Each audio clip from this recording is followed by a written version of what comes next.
Welcome to our YouTube tutorial on how to disable push notifications on Facebook. If you're tired of constantly receiving notifications on your Android device, we've got you covered with simple steps to help you take control of your notifications. First, open the Facebook app on your Android device.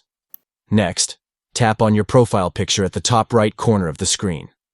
Then, tap on the gear icon also located at the top right corner to access your settings. Once you're in the settings menu, tap on Notifications. Scroll down until you see the option Where you receive notifications and tap on Push. From there, simply turn on the Mute Push Notifications option. And voila! You've successfully disabled push notifications on Facebook. Now, you can enjoy a more peaceful browsing experience without being constantly bombarded with notifications.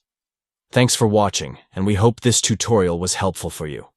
Don't forget to like and subscribe for more tech tips and tricks. Until next time, happy browsing.